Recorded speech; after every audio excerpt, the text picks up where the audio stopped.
पे जान भी कुर्बान है। इय्याका नअबुदु व इय्याका नस्तईन।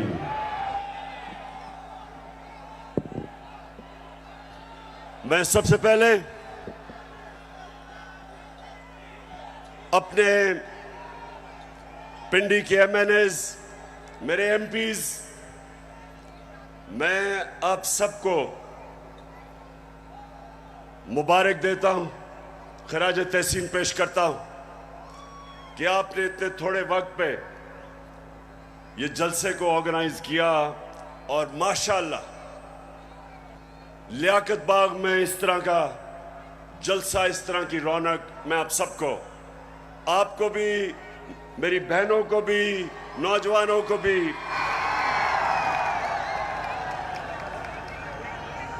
अच्छा,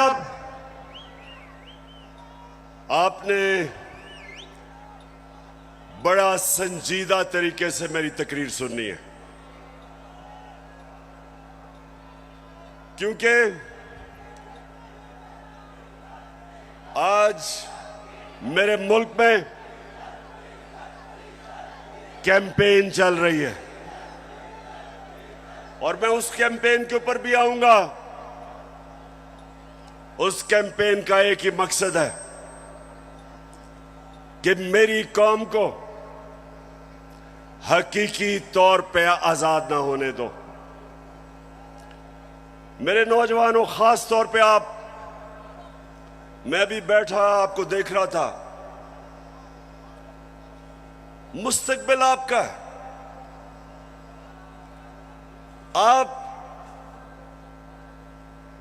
आपने ये फैसला करना है कि क्या हमने उस पाकिस्तान में बड़ा होना है जिसकी ख्वाब देखी थी इल्लामा इकबाल ने और जिसके लिए जदोजहद की थी कायदे आजम ने, या वो पाकिस्तान जिधर कमजोर के लिए एक कानून, ताकतवर कानून से ऊपर कमजोर अपने हकूक ढूंढता है और ताकतवर सारे कानून तोड़ता है।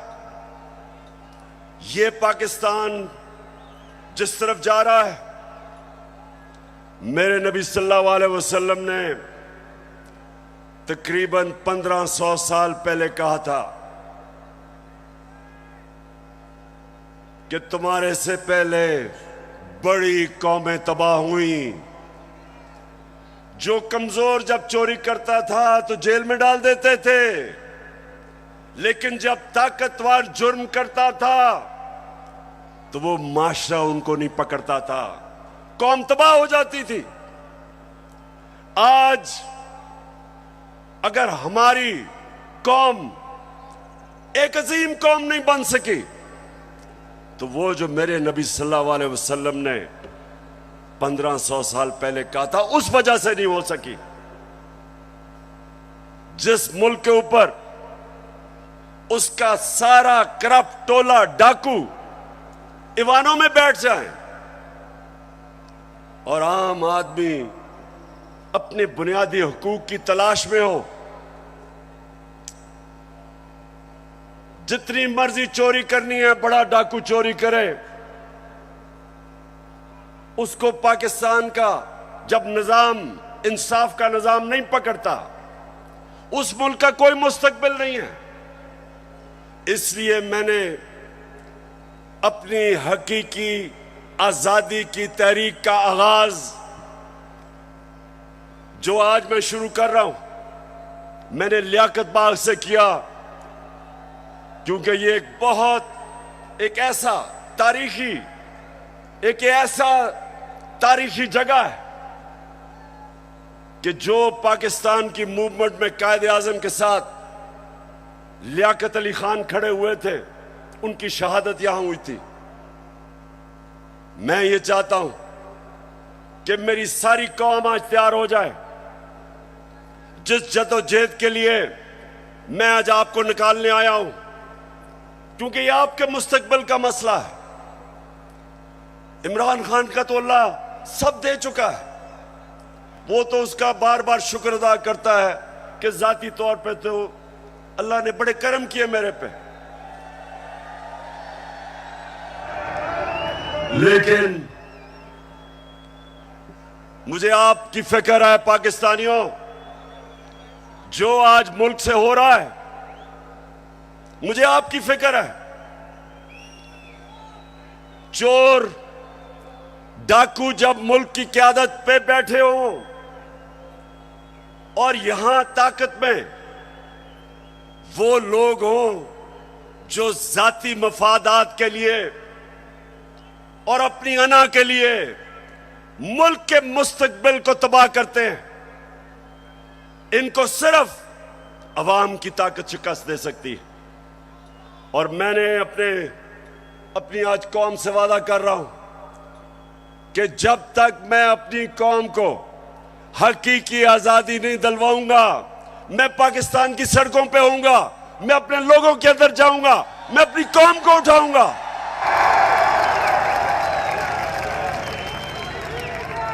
क्यों? नौजवानों सुनो, क्यों इमरान खान को हटाने की जरूरत पड़ी? क्यों बैरूनी साजिश, क्यों बैरूनी साजिश से इमरान खान को हटाया गया? जरा सुने वजह क्या थी। क्या इमरान खान मुल्क के पैसे चोरी करके बाहर बड़े बड़े महल्लात खरीद रहा था? क्या ये मुल्क के पैसे मनी लॉन्ड्रिंग कर रहा था? क्या लोगों की जमीनें चोरी कर रहा था, कब्जे कर रहा था, फैक्ट्रियां बना रहा था? मैंने जितनी देर क़यादत की, इससे कम टाइम पे, जब नवाज शरीफ 1990 में आया था, 17 फैक्ट्रियां बना चुका था। 17 फैक्ट्रियां बना चुका था। मैं सिर्फ क्यों निकाला नवाज शरीफ को? क्यों निकाला? क्योंकि उसने चोरी की थी। लेकिन इमरान खान की रिजीम चेंज क्यों की गई? क्योंकि वो अमेरिका की नौकरी नहीं करना चाहता था।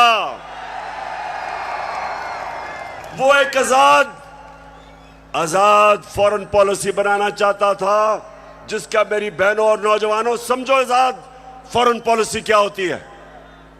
वो फॉरेन पॉलिसी होती है जो अपने अवाम की बेहतरी के लिए होती है। जो फॉरेन पॉलिसी दूसरे मुल्कों के मफादात की हिफाजत करने के लिए होती है और अपने लोगों को दूसरों के लिए कुर्बान करने के लिए होती है, उस फॉरेन पॉलिसी के खिलाफ में आया था। मैं ये नहीं चाहता था कि अमेरिका की जंग में मेरी कौम जाए और 80,000 मेरे लोग उस जंग के अंदर कुर्बान हो अमेरिका के लिए। मैं नहीं चाहता था कि अगर आप अमेरिका अफगानिस्तान में यहां से हमारे ऊपर से कोई कार्रवाई करे, मैं नहीं चाहता था कि मेरा मुल्क मुलव्वस हो उसमें। क्योंकि मैं क्यों चाहूं कि अफगानिस्तान से हमारे ताल्लुकात खराब हो? मैं चाहता हूं कि मेरी फॉरेन पॉलिसी हो जो मेरे लोगों की बेहतरी में हो। अगर रूस से मुझे 30 या 40% कम कीमत पे तेल मिलता था और मैं अपने लोगों को सस्ती पेट्रोल और फजलुर रहमान दूं, तो मैं क्यों ना दूं?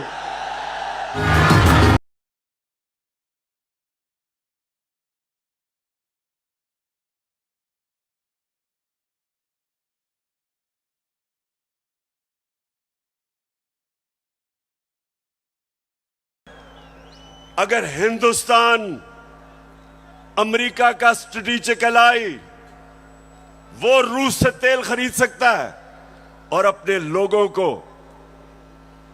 पेट्रोल और डीजल 25 रुपए लीटर कम दे सकता है, तो मैं क्यों ना दूं?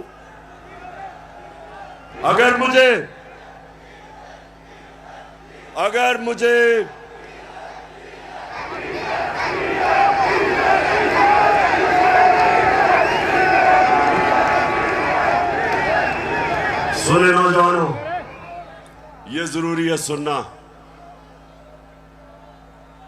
देखें, अब आप समझ जाए, आजाद फॉरेन पॉलिसी है हिंदुस्तान की। उनका मुल्क सारे फैसले करता है अपने लोगों की बेहतरी के लिए। हमारे यहां जो गुलाम बैठे हुए थे, फैसले करते हैं दूसरे मुल्क के लिए, अपने लोगों को कुर्बान करते हैं। हम दूसरों की जंगों में शामिल होके अपने मुल्क की तबाही करते हैं। सबसे ज्यादा जो लोग बात नहीं करते, अमेरिका की जंग में जो कबायली इलाके के लोगों से जो जुल्म हुआ, जिस तरह सारा कबायली इलाका उजड़ा, 400 ड्रोन अटैक हुए, औरतें बच्चे मारे गए, उनकी जंग की वजह से 35 लाख कबायली इलाके के लोग नकल मकानी कर गए। कौन जिम्मेदार है? सिर्फ इसलिए कि यहां थोड़े साहिब इख्तिदार बैठे हुए थे जिनको थोड़े डॉलर मिलने थे, जिन्होंने थोड़े से डॉलरों के लिए अपने मुल्क को वो नुकसान पहुंचाया जो अभी भी कबायली इलाका नहीं उस नुकसान से बचा। दूसरी चीज, मैं हमेशा कहता था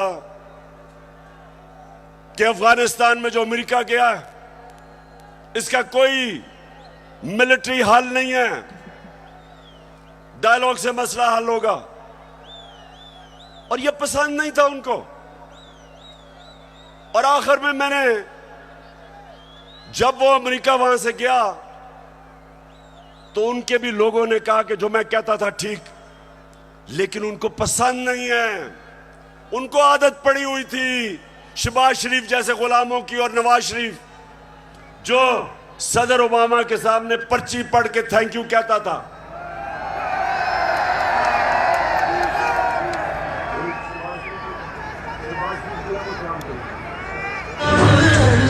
खुदा के काबे से। अच्छा सुने, अब ये बड़ा जरूरी है आपने सुनना, क्योंकि मैंने आज आपको खास आगाज करने आया हूं अपनी हकीकी आजादी की तहरीक, और मैं सबको तैयार करने आया हूं। तो सुनने आपने मेरी बात कि पहले तो हटाया क्यों, फिर इनको तकलीफ क्या हुई बाहर वाले मुल्कों को। पहली दफा पाकिस्तान का प्राइम मिनिस्टर OIC की मीटिंग में जाता है, यूनाइटेड नेशंस की जनरल असेंबली में जाता है, और क्या कहता है? कहता है कि मुसलमानों को बड़ी तकलीफ होती है जब हमारे नबी सल्लल्लाहु अलैहि वसल्लम की शान में गुस्ताखी की जाती है। आजादी राय की आड़ लेके सारे फोरम के ऊपर पहली दफा, बल्कि पाकिस्तान के लीडर ही नहीं, दुनिया में भी किसी मुसलमान लीडर ने यह बात नहीं की। और उसकी वजह से मुझे सबसे बड़ा फख्र यह है कि पहली दफा 2 मगरबी लीडर्स, रूस के प्रेसिडेंट पुतिन और कनाडा का जस्टिन ट्रूडो प्राइम मिनिस्टर, दोनों ने स्टेटमेंट दी कि आप आजादी राय की आड़ लेके हमारे नबी सल्लल्लाहु अलैहि वसल्लम की शान में गुस्ताखी नहीं कर सकते। यह कभी पहले नहीं हुआ। और 15 मार्च, जो मुझे सबसे ज्यादा फख्र है, आप अगर मेरे से पूछे ना कि 3.5 साल में किस चीज में सबसे ज्यादा फख्र हुआ, 15 मार्च यूनाइटेड नेशंस ने फैसला किया कि एंटी इस्लामोफोबिक डे बनाया में।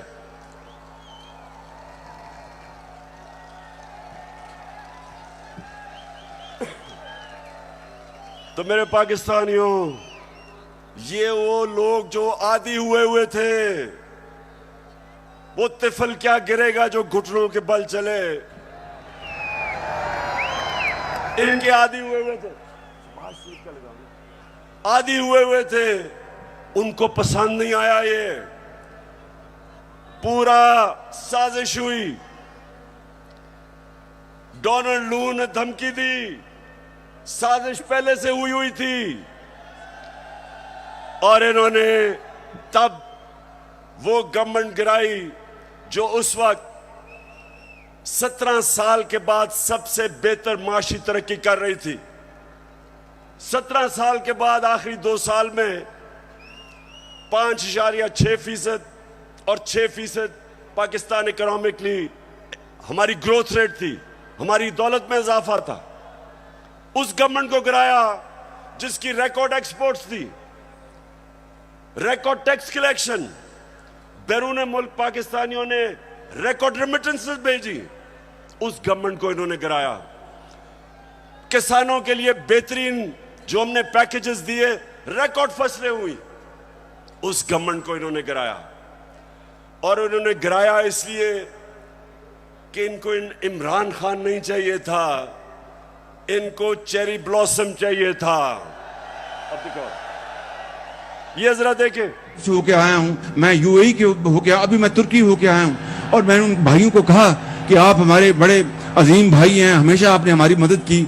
और मैंने यही कहा, जब मैं आया हूँ तो आप समझेंगे शायद ये मांगने आया है। मैं मांगने नहीं आया, लेकिन मजबूरी है। हमारा जिस तरह माजी में 75 साल में आपने हमारा हाथ बटाया है, कुछ अर्सा आप हाथ बटा। मैंने कहा मैं वादा करता हूं कि इंशाअल्लाह हम पूरी कौम, हम मिलकर दिन रात, हमेशा आपने हमारी मदद की। और मैंने यही कहा, जब मैं आया हूं तो आप समझेंगे शायद ये मांगने आया है। मैं मांगने नहीं आया, लेकिन मजबूरी है।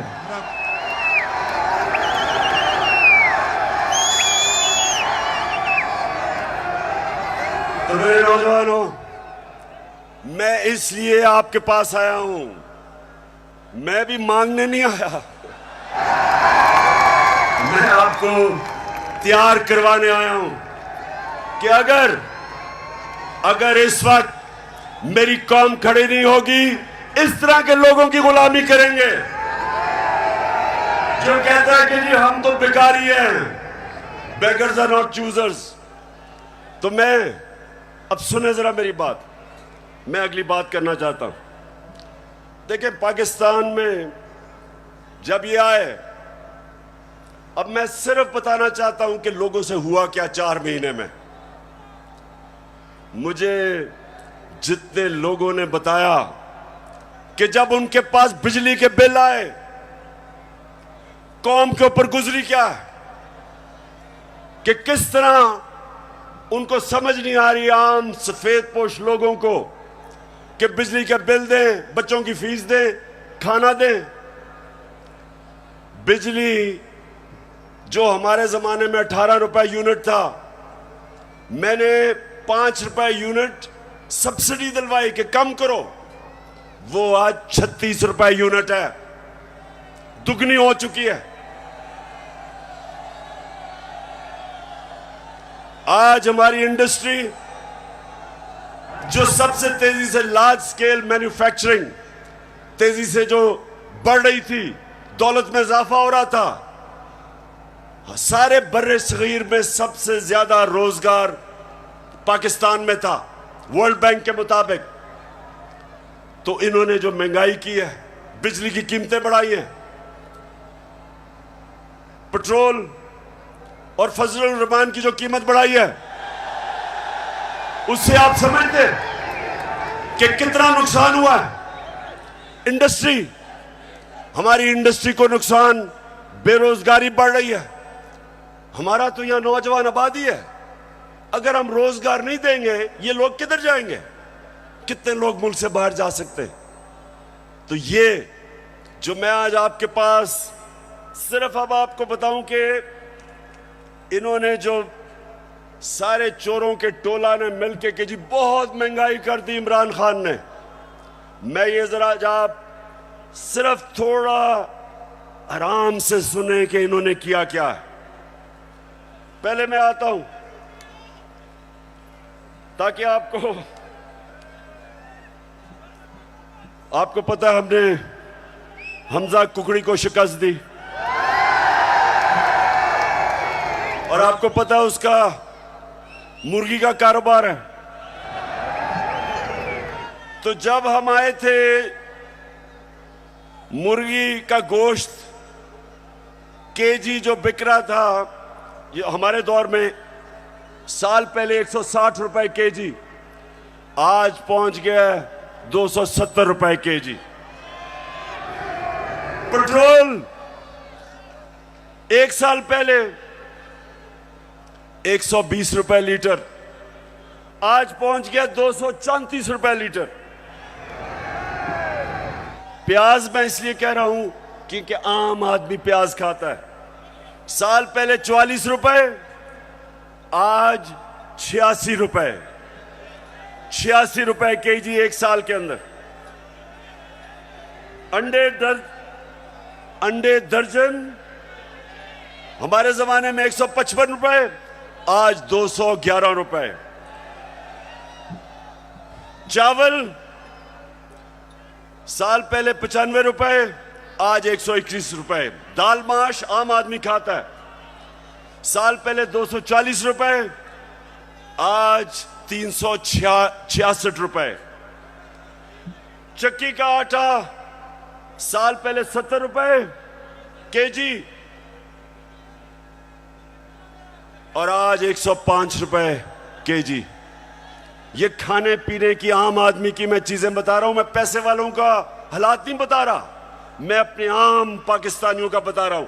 मसरूर की दाल साल पहले 157 रुपए केजी, और आज 330 रुपए केजी। ये सुनते रहे, ये महंगाई कम करने आए थे। घी साल पहले 850 रुपए, आज 1420 रुपए। और जरा तीन चीजें सुन लें। देखें हमारे ऊपर कर्जे चढ़े हुए हैं। अब जरा सुने, जरा मैं चाहता हूं नौजवानों आप सुने, क्योंकि आपका मुस्तकबिल है। हमारे ऊपर कर्जे चढ़े हुए थे। कर्जे कैसे उतारने हैं? दौलत में इजाफा करके कर्जे उतरते हैं। आपकी जब फैक्ट्रियां चलती हैं, बाहर से सरमायाकारी होती है, आपकी किसानों की पैदावार बढ़ती है, दौलत में इजाफा होता है, उससे आप अपने कर्जे वापस करते हैं। मसलन मैंने दुकान के लिए कर्जा लिया, मैंने दुकान बना ली, अब मैंने कर्जा ले लिया। अब जब जैसे जैसे मेरी ज्यादा सेल होगी, मेरी दौलत में इजाफा होगा, मैं कर्जे वापस करूंगा। अब जब से ये आया, क्या हो रहा है?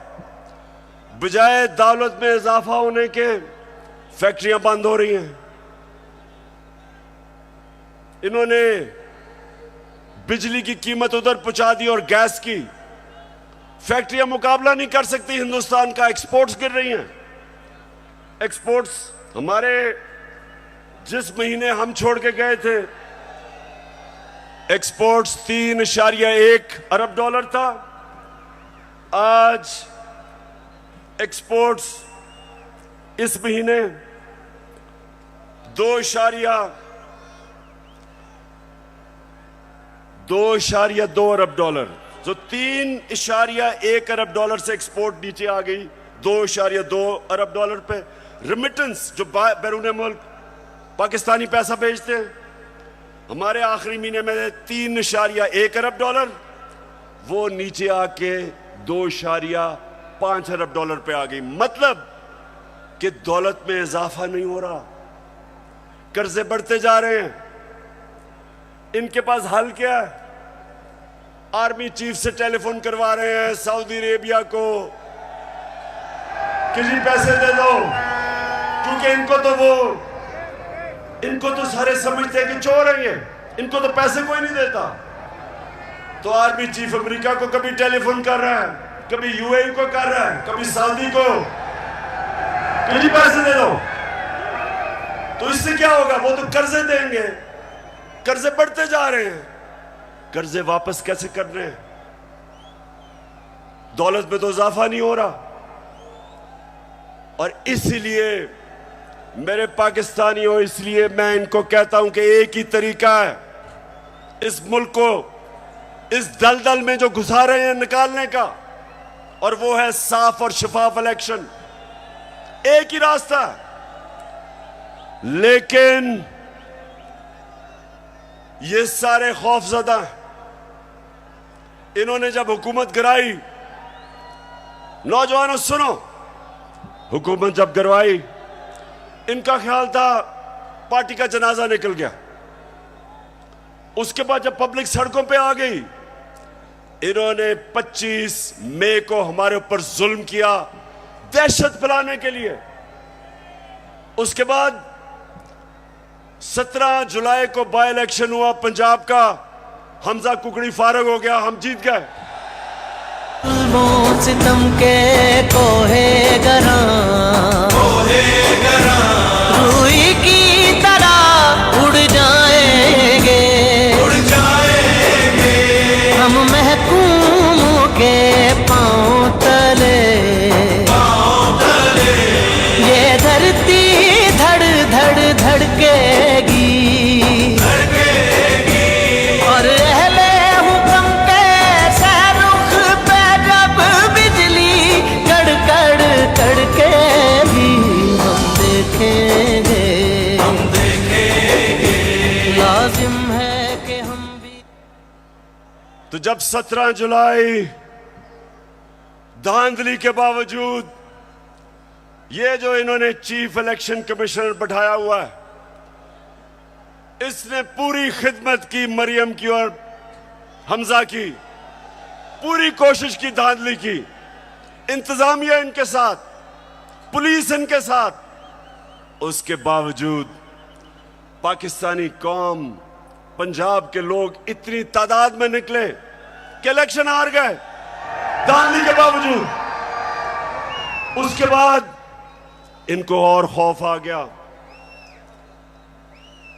उसके बाद इन्होंने एक और प्लान लेके आए। इन्होंने कहा अगर हम अब इलेक्शन करवाएंगे तो ये तो 2/3 अक्सरियत ले जाएगी तहरीक इंसाफ। डर गए, खौफजदा हो गए। फिर इन्होंने एक और प्लान बनाया, और प्लान बनाया कि तहरीक इंसाफ को क्रश करो। पाकिस्तान की जो सबसे बड़ी पार्टी, किसी ना किसी तरह इसको क्रश कर इलेक्शन तब तक ना कराओ जब तक पार्टी क्रश ना हो। और मैं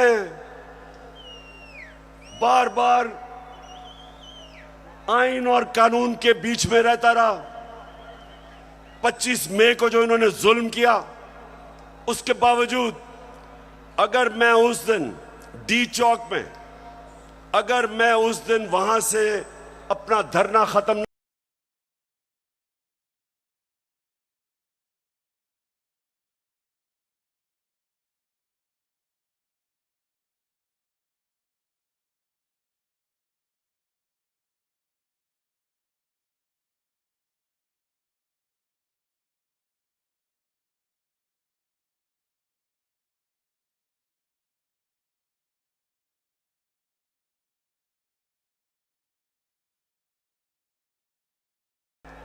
वापस, इसलिए 25 मई को मैंने धरना इसलिए खत्म किया कि मैं नहीं चाहता था कि यहां तोड़ फोड़ हो, मैं नहीं चाहता था मुल्क में इंतशार हो, मैं नहीं चाहता था कि मेरे मुल्क को नुकसान हो।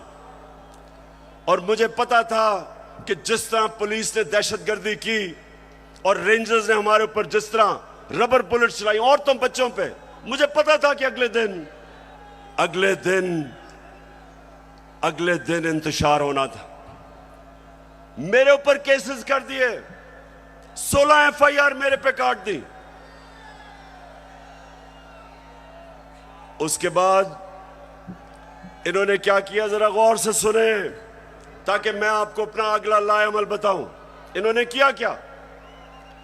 इन्होंने उसके बाद फैसला किया कि तहरीक इंसाफ को दबाया जाए।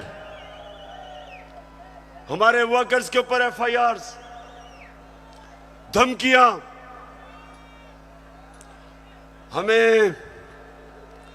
हमें यह कहा गया कि जनाब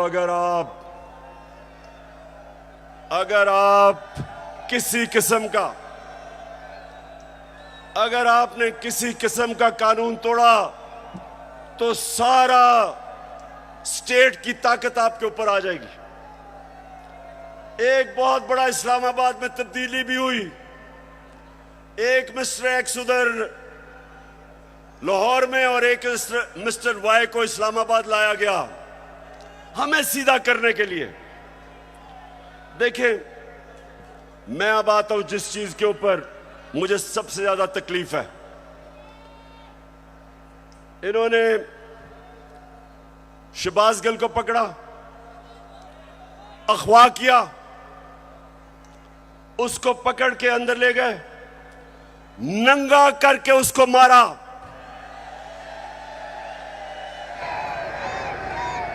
दो तीन दिन तक मुझे तो पता नहीं चला। जब मेरे वकील मिलने गए, उन्होंने मुझे आके बताया कि उन्होंने उसका क्या हशर किया। अब शहबाज गिल, जरा मैं सारे पाकिस्तानियों का तो जरा गौर से मेरी बात सुने। वो एक प्रोफेसर है, वो अमेरिका में कॉलेज में पढ़ाता है। वो अपने मुल्क के लिए आया कि यहां वो भी एक नए पाकिस्तान के लिए जद्दोजहद करेगा। उसका कितना बड़ा जुर्म था,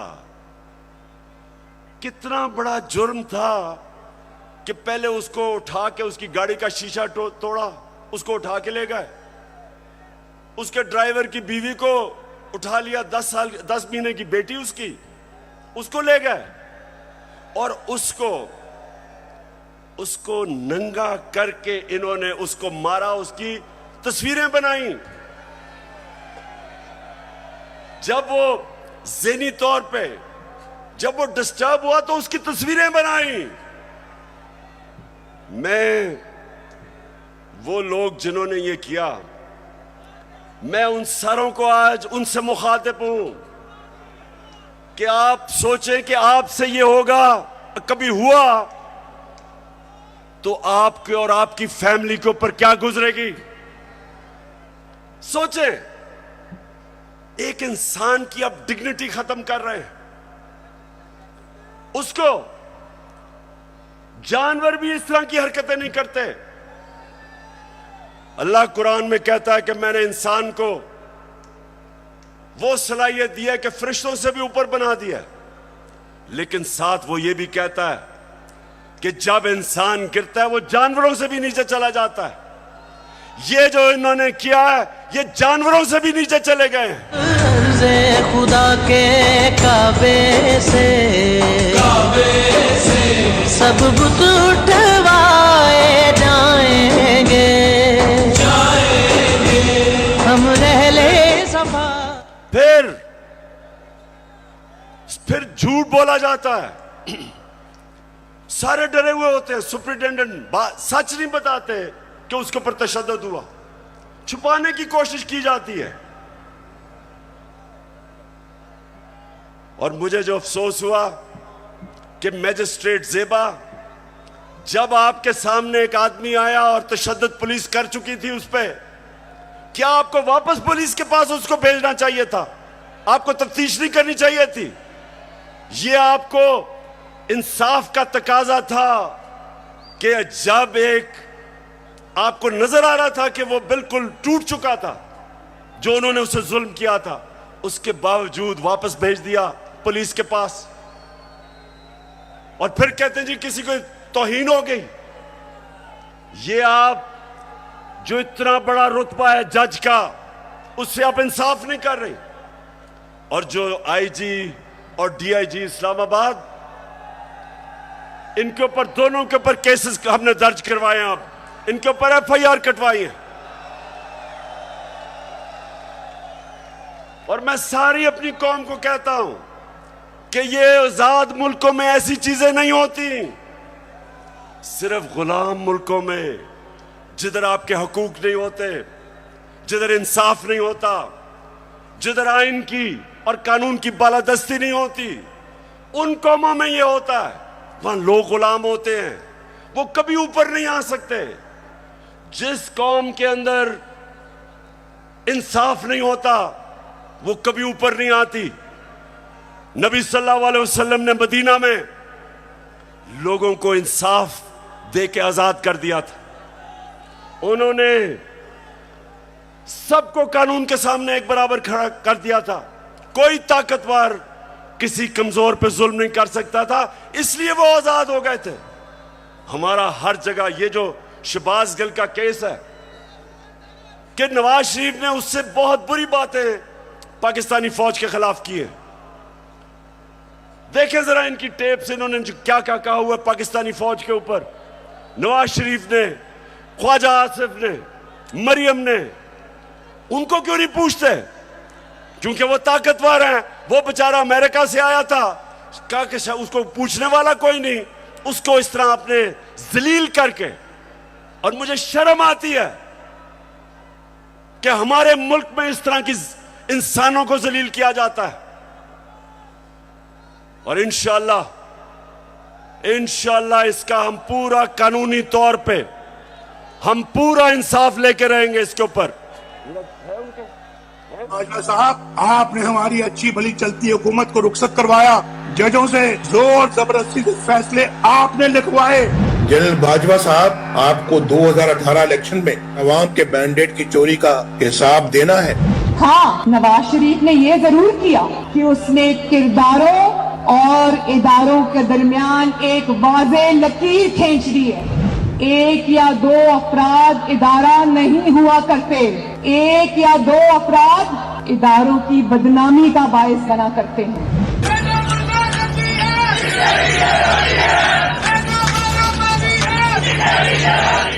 तुम हमें सियासत बतलाते हो, अपने हुदूद में रहो। इसराइल की नौकरी न किया करो। इसराइल के वजीफों पर पलने वाले जर्नलों, अपने हुदूद में रहो। बड़े बड़े रैंकों वालों से भी अपने आप को मुहतरम समझता हूँ, तो सीधे हो जाओ। और अगर बिगड़ोगे तो फिर अगर हम बिगड़ गए तो अफगानिस्तान में अमेरिका का क्या हश्र हुआ, खुदा की कसम यहाँ तुम्हारा वही हश्र होगा। और अभिनंदन की क्या बात करते हैं। मुझे याद है चीफ ऑफ आर्मी स्टाफ तशरीफ लाए, पैर कांप रहे थे, पसीने माथे पे थे। दफा के लिए ये पूरी इंप्यूनिटी के साथ अपना सीना चौड़ा करके डिफेंस बजट को क्लेम कर रहे हैं और मांग रहे हैं कौम से। कौम की हड्डियों से गोश्त तक जो है इन्होंने निचोड़ लिया है और उतार लिया। क्यों पिंडी, आप जज बने और आप फैसला करें कि ये हमारी फौज को क्या ये नुकसान पहुंचा रहे हैं या ये डैमेज करते थे, या वो जो शहबाज गिल ने का वो आपको पता भी नहीं चलेगा उसने क्या कहा इसके मुकाबले में। बहरहाल अगर उसने कुछ कहा तो उसके पास अदालत में जाए, कानून बने हुए हैं।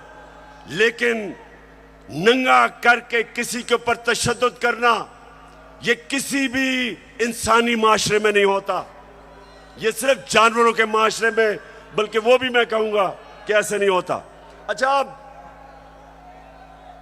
अब जो इनकी गेम है, इनकी गेम ये है कि ये शहबाज गिल को मिसाल बनाई जाए।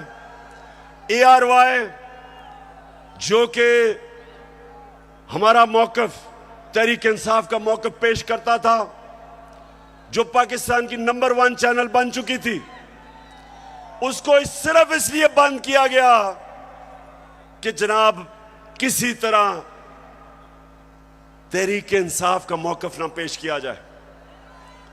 पैमरा को इस्तेमाल, अब पैमरा भी आ गया। पैमरा कहता है कि जनाब इमरान खान की लाइव तकरीर नहीं हो सकती। क्या जुर्म किया इमरान खान ने? जुर्म ये किया है, सिर्फ जुर्म एक है कि वो कभी इन चोरों के टोले को तस्लीम नहीं करेगा। ये जुर्म है उसका। ज़माने के अंदाज बदले गए। उसके बाद सोशल मीडिया, उनके बच्चों को पकड़ पकड़ के धमकियां दी जाती है। मीडिया की कोई बात करे उनको धमकी दी जाती है। तो मैं आखिर में अब मैं अपने न्यूट्रल से मुखातिब हूं।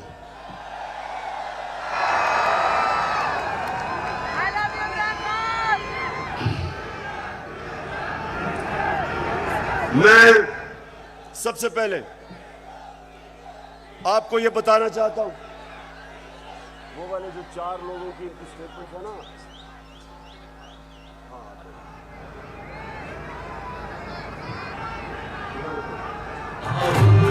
एक मिनट अभी नहीं। अब जरा सुने गौर से, क्योंकि मैं अपने न्यूट्रल से मुखातिब हूं। मैं अब जरा उनको बताना चाहता हूं हमारे से हुआ क्या। जब 25 मई को हमारे ऊपर पुलिस ने तशद्दुद किया, तो पुलिस के अंदर से मुझे बताया गया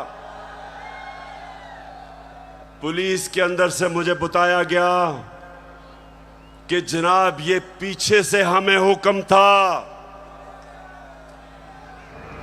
यानी कि न्यूट्रल्स का प्रेशर था कि इनको फेंटा लगाओ। जरा सुनते जाए, मैं इस मुल्क के अंदर मेरा जीना मरना है। मैं कोई बाहर नहीं भागूंगा, मेरी कोई बाहर जगह नहीं है, मेरा जीना मरना यहां है।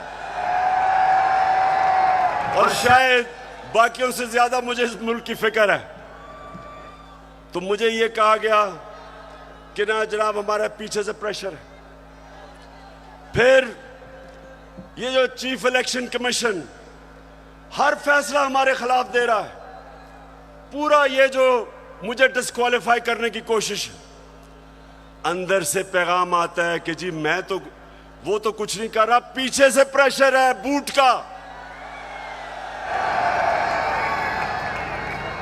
फिर सुनते जाएं, हमें ये जो ऑपोजिशन है, ये जरा मैं चाहता हूं सुने कि बदनाम कौन कर रहा है हमारी फौज को। ये अभी ये जो पुलिस वाला जो हुआ शहबाज गिल से, हमने पुलिस से पूछा तुमने तशद्दुद, हमें तो पता ही नहीं जी, पीछे से हुआ है कुछ, वो भी आपकी तरफ कह रहे हैं। तो जो भी हो रहा है आज पाकिस्तान में, जो गलत काम होता है आपका नाम लग जाता है। अब जरा ये सुने कि ये जो आपके इस वक्त खैर ख्वाह बैठे हुए गवर्नमेंट में, ये क्या कहते हैं। जिनकी वजह से होता है, जिनकी मदद से होता है, हम उनकी मदद नहीं लेना चाहते और हम चाहते हैं कि अगली हुकूमत का फैसला पाकिस्तान की आवाम करे। तहरीक अदम एतमाद सौदे के बगैर मुमकिन नहीं होती। यहाँ पर अदम एतमाद का जो निज़ाम है इस्टेब्लिश के बगैर मुमकिन नहीं है। कोई डील करके इक़्तिदार नहीं चाहते। पाकिस्तान में तहरीक अदम एतमाद उस सूरत में अमूमन कामयाब होती है जी, जब इस्टेब्लिशमेंट आपकी पुष्ट पे हो। इस्टेब्लिशमेंट करती है, वो डील का नतीजा हो है। जब भी अदम एतमाद से होते हैं तो यकीनन डील करती है। इस्टेब्लिशमेंट के बगैर अदम एतमाद की तहरीक को कामयाब नहीं किया जा सकता, क्योंकि इस्टेब्लिशमेंट की एक तीसरी कुव्वत के तौर पे या चौथी कुव्वत के तौर पे पार्लियामेंट में यानी मुकल्लम खुद जो है मौजूद है।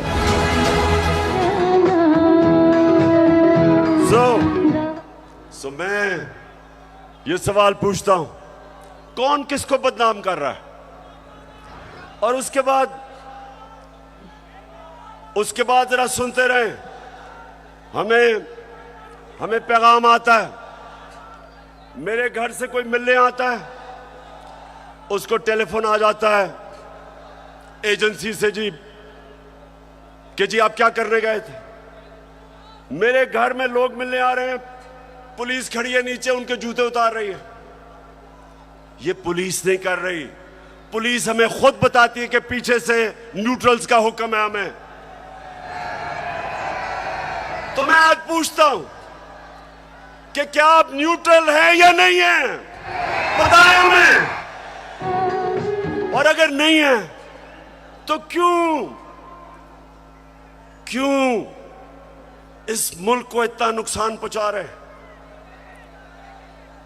अगर इन लोगों के साथ आपने खड़ा होना है, तो क्या आपका ख्याल है कि जो कौम 30 साल से इनको चोर समझती है, वो क्योंकि आज आप इनके साथ खड़े हैं, वो इनको पाक कर देगी, वो मान जाएगी कि ये नहीं, चोर नहीं है। आपको भी नुकसान पहुंच रहा है। मैं आज इसलिए कह रहा हूं सब कुछ कि मुझे पता है प्लान क्या बना हुआ है। जो मिस्टर वाई आया, मुझे पता है वो क्या प्लान बना के आया है कि मीडिया को दबाओ, आवाज बंद करो, इनको डराओ धमकाओ, शहबाज गिल को मिसाल बनाओ, इमरान खान को जेल में डाल दो। इमरान खान को जेल से कोई फर्क नहीं पड़ेगा। जो करना करो, जो करना करो। मैं अपनी कौम के सामने सारी कौम को इकट्ठा करूंगा, और अगर ये जो डिस्क्वालीफाई कर रहे हैं जी, फंडिंग केस या फलाना केस, जो भी आप करेंगे आप अपनी कौम को नुकसान पहुंचाएंगे। क्यों? क्योंकि सबसे बड़ी पाकिस्तान में इस वक्त नेशनल लेवल पे फेडरल पार्टी तहरीक एक ही है, तहरीक इंसाफ। सारे पाकिस्तान में है, सारे सूबों में है। ये मुल्क को इकट्ठा रख सकती है। कभी फौज अकेला मुल्क को इकट्ठा नहीं रख सकती, नहीं तो ईस्ट पाकिस्तान को इकट्ठा रख सकते। पॉलिटिकल पार्टी जो सारे मुल्क में इंसानों को इकट्ठा करती है, वो मुल्क को मजबूत रखती है। उस पार्टी को कमजोर करने का मतलब पाकिस्तान को कमजोर करना है। और अगर आप इसी पार्टी को दीवार से लगा देंगे, जो आप इस वक्त प्लान बना हुआ है, मैं आपको यकीन दिला रहा हूं कि यहां श्रीलंका वाला हाल होने वाला है। अभी तो हम आइन और कानून के बीच में चल रहे हैं, लेकिन जब एक पॉलिटिकल पार्टी हट जाएगी रास्ते से, तो जो हालात है पाकिस्तान में, कौन रोकेगा पब्लिक को? 22 करोड़ लोग हैं। श्रीलंका तो 2 करोड़ से थोड़ी सी ज्यादा उनकी पूरी आवाम है। यहां तो 22 करोड़ पाकिस्तानी है।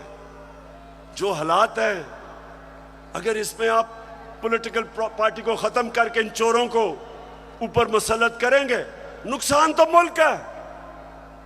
और मैं इसलिए आखिर में कहता हूं कि इस मुल्क के पास सिर्फ एक रास्ता है, और वो रास्ता है साफ और शफाफ इलेक्शंस का।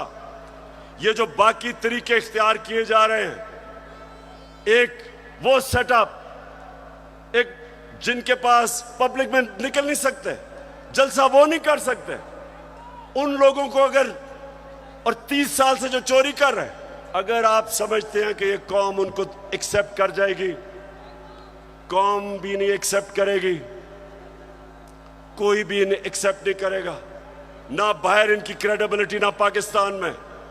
और आगे हमारे मुल्क के हालात बिगड़ते जाएंगे। ये कर्जे लेके और समझना कि जी मुल्क चलना शुरू हो गया, क्योंकि कई मुल्कों ने कर्जे दिए। ये कैंसर का इलाज डिस्प्रिन से हो रहा है। कर्जे बढ़ते जा रहे हैं, कर्जे का बोझ बढ़ता जा रहा है। ये इस तरह मुल्क नहीं चलेगा। जब तक पॉलिटिकल स्टेबिलिटी नहीं आएगी, माशी हालात ठीक नहीं होंगे। तो मैं आखिर में अपनी तकरीर खत्म करने से पहले